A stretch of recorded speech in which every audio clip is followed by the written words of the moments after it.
Ассаламу алейкум, урматтуу мекендештер. Ар бир малга паспорт берилиш керек деген сөздү Акылбек Жапаров айткан болчу. Биз азыр турган жерибиз мына Кыргыз Республикасынын Политехникалык университетинин астында турабыз. Ушул университеттин технология факультети бар. Ушул технология факультетинин эт багытында иштеген цех бар. Цехте иштеген Адис агайыбыз бар экен. Ушул Адис агайыбыз автор экен ушул сөзгөчү. Анда эмесе биз ошол цехке барып жеринен ошол агай менен таанышып, анын иштетип аткан цехи менен таанышууну сиздерге маалымат берүүнү туура көрдүк. Ассаламу алейкум агай. Алейкум. Менин атым Калыбек Жапаров, сиздин атыңыз? Меники Мырзалы Турдалиев. Буга чейин эмне иш кылдыңыз элеңиз? Мен азыркы моментте ушул Политехнический институтта 79-жыл бүткөнмүн. Инженер-механик, автомобилист, транспорт дегенде.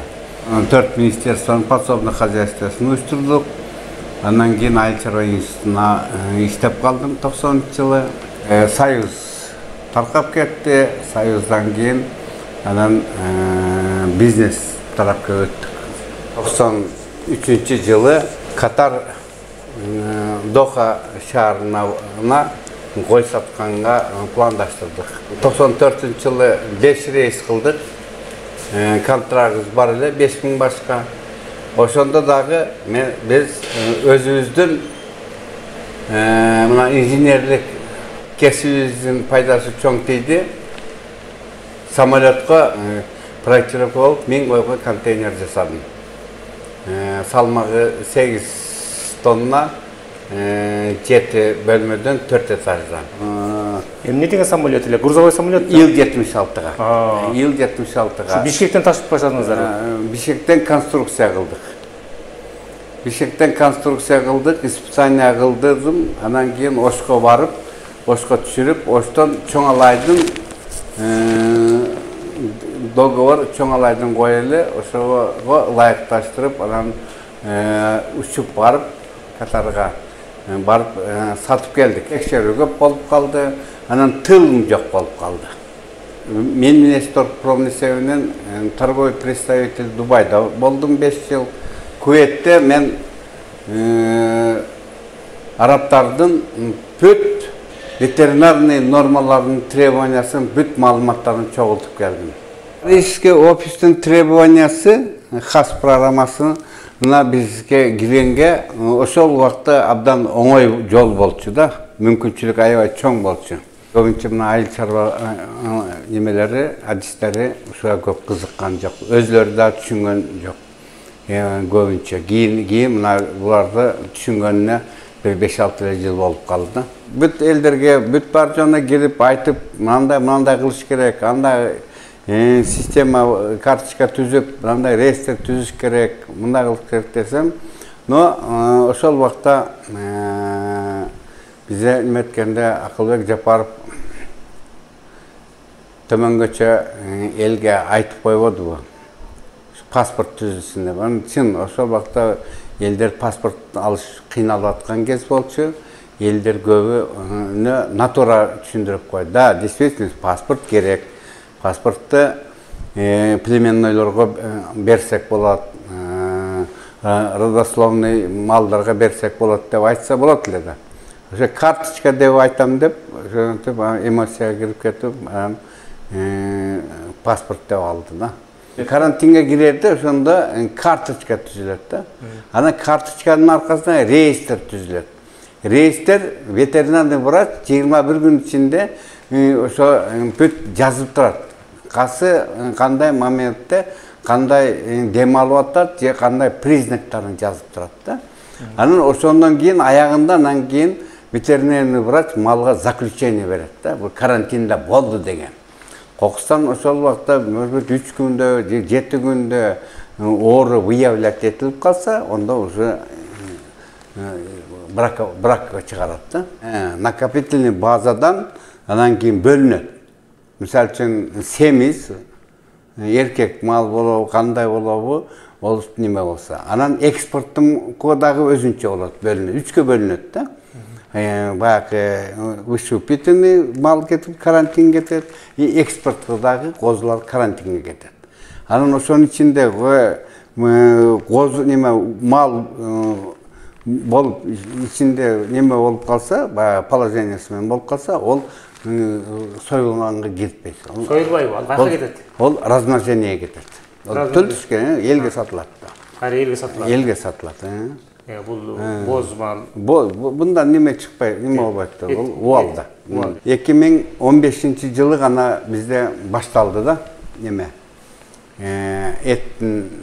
Этке туура мамиле. Себеби мына Тора компаниясы бойуна курулду. Ошо арабтардын требованиясы боюнча, Евростандарттын требованиясы ушудан башталды. Развитие овцоводства дегенге 16 миллион 700 миллион доллар менен келишти. Ошону дагы натура колдонуп алды. Эгерде ошону дагы туура колдонгондо Кыргызстан давно өнүгөт элек. Ondan кийин дагы келип Агропрод корпорация ачты. Онда дагы жакшы өнүккөндө, онда дагы өнүкпөй кетишти. Бүгүнкү күндө биз бир эле нукта иштесек, мен силерге айткан, бир эле нукта иштегенибизде, ушу мына Голландияны алайлык, мисалы үчүн Голландия бир эле гвоздика өстүрүп атпайбы? Бүт аланды басып кетти. Немедеки болса, биз эми бир эле козуну поставка кылсак, ушу аябай неме болот эле да, ыңгайлуу болот эле. Себеби эң оңой болот эле. Арабтардын требованиясы төмөнгөчө да. Булар 15-тен 18 килограммга чейин алат. Козу, кочкорду алат. Естественно, упитанный алат. Бизге болса, биздин элге болса, вышеупитанный керек. Разницасы кандай болот? Ошол кой боюнча эметкенде, биз ошол арабтардын требовать эткен кочкору, баягы естественно упитанный деген сөз базарга алып барсак, ошону бүгүнкү күндө даже $2 албайт. 150 сомдон. Себеби олардыкы естественно туулунан кийин баягы мындай арык окшош да, мындайча айтканда биздин эткен. Бизге жалаң май менен керек. Ошол $2 ет Дубайда $10. Значит, бул жерде этти биз мындан 5 эсе кымбат сатсак болот экен да. Болот, кыйналбайсыз да, аны бакпайбыз да. Мырза баба, мына айтып атасыз да, сиз өзү 5 жыл ал жакта жашап келдиңиз да? Мен барып келип жүрүп аттым. Барып келип жүрүп, иштешип калдыңыз да? Бүт арабтын тилдерин, ошолордун психологиясын изучать эттим. Мына даже 90 канчанчы жылы Куветте бойнусуна киргизбей койду. Бойнуна киргизбей койду. Себеби бойнуда 12 күн жүрдүм. Анан бир немецкий дочерний компания аркылуу кирдим да, көрдүм. Ошондан бул требованияларды ошондо билип атам да, олордун требованиясын. Оякта ысык болгондон кийин баягы мал жаныбар тердейт да. Тердегенден кийин баягы тери этине сиңип калат да. Мына Казакстанда деле ошондой да, этти колоңсо неме жыты бар. Бизде болсо, пожалуйста, мына бул маселени өкмөттүн деңгээлинде кылса, алдага чыгып кетсе болот да. Эмнени көздөп атасыздар? Кандай максатыңыздар бар? Ошто өзүнчө немеге бойну түштү, хас программасы менен соответствующий бизде Торо деген бар. Бул жерде основной, если экспортту биз башка мамлекетке кылбай эле коюш керек. Башка мамлекет өзү эле келет. Биз ушу араб мамлекетин эле кылсак жетет. 4-чү байлыктын үстүндө жүрөбүз. Бул 1-чи байлык өзүбүз, 2-чи байлыгыбыз мына жерибиз, 3-чү суубуз. Биздин менталитетке 4-чү бул эт да. Бизге эт. Мына бизден бүт любой менталитетке карасаң, этиң болсо конок чакырасың. Эт менен сыйлашасың, эт менен чырдашасың. Эми ушу бирөө жетишпей жатат да, бул ынтымак. Ынтымак эле болсо муштум. Мына көрдүңүз, мына Жоқ, мына 4-те болса, мұны қармалады. Бұны болса, мұны қармалады. Ошон үчүн ошо ынтымак эле болса, бул мынаны ушу биздин этти поставка кылсак болот. Эми ушу алдыдагы мен айтканды өкмөт кылыш керек да. Россияга барат, Россияга баргандан кийин олордун тамагын ичет, организми болот, ооруп атышат. Ondan göre kalan men özüm anan şu былтырдан beri ойлонуп oturup anan keyin bir produksiyаны çıkardım. Vakasına hazır nimede turat, ipi de açtık. Mareke produksiya. Bu produksiya emneden болады? Produksiya bizdeki bir жылкынын эти. Бул кандай технологиямен жасалат? Bu технологиясы бұл болса мынаке, вареный кониный мясо с соусом. İçinde соусу var da bunun içinde. Но искусственный вибрационный оболочка мынаке. Kuşuğa salınat et. Anan pişat. ES'in требованиясы boyunca çik salınıp anan suğa pişat. Bunun içine biz pişkandan keyin anan mına vakuum упаковка salып koyat. Двойной защита. Первое технология boyunca tuzdalat, muz koyulat. Ana biz şunu çuçuk kılıp hareket kıldık. Çuçuk kılganda morekini teşip koyanda may büt sırtqa çıkıp ketken de. Oşun için anan yette bayaqı may say et menen кабыргаларды бар, аднаразы бар, ошон үчүн аны ушуну жасап чыктым. Ошо пленка, ошого пищевая пленка. Пищевая, вибрационный пищевая, любой этти мариновать этип туруп эле салып пишире берсе иштек болот. Бир жагы байланып да, бир жагына салып коет, суга салып койсо пишип калат. Короче, бул тушонка да. Тушонка. Тушонкада темир кетет да. O temirge целый завод керек. Анан onu немаш керек. Аны ырытасың, ал жерде жатат. А болса, мынакей 500 метри, 300 доллар итпекер.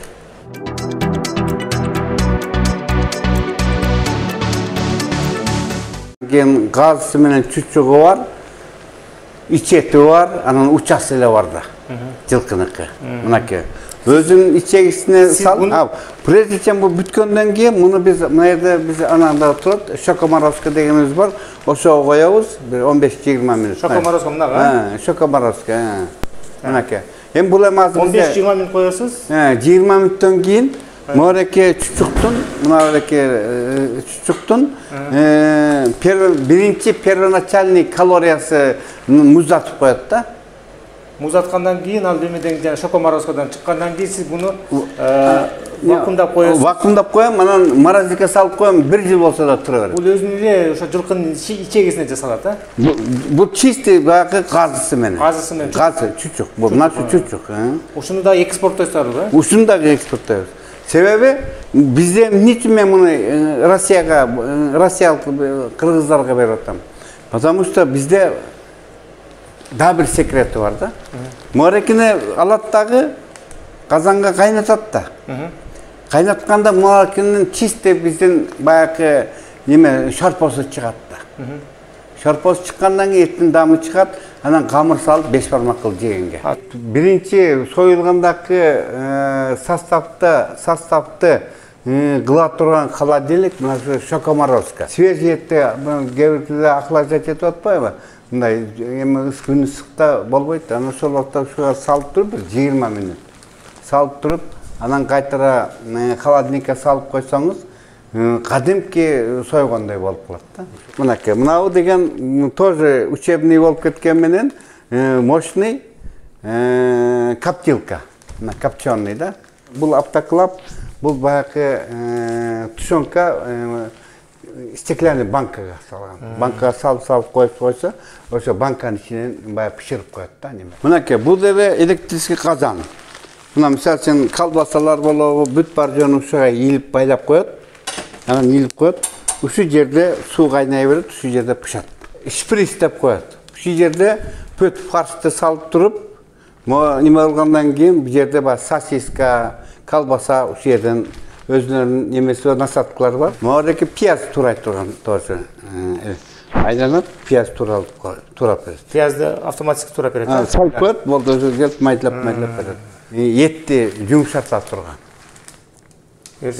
Баягы етти салганда, айландырганда баягы етти истейт, баягы өзүнчө неме болгондо, ошо эт була салып койсоңуз, баягы сурпеттерди талкалап берет. Мындай Жумшартып берет, а? Жумшартып берет. Бул мясорубка.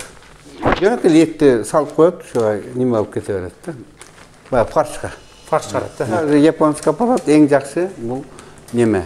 Вакуумный упаковка. Булар холодильник, булар болсо өзүнүн немесине көрө 20 градуска чейин кармап турат. Этти майдалай турган баягы слоеный кескенге. Ушул станок кыргыздын тиши. Өзү немеге эсептелген, баягы балыктарга неме кылганда. Итальянский станок, но биз бир жанакы етти кесип, канча устукан чыгат, канча неме болот, ушу аркылуу ушу неме кылабыз. Мырзалованын цехине келип, сиздерге болгон кандай баягындай етти иштетүүнү, аны кантип экспорттоо жолдорун мына Мырзалованын жардамы менен сиздерге көрсөтүп бердик. Сак саламат туруңуздар, көңүл бөлгөнүңүздөргө чоң рахмат.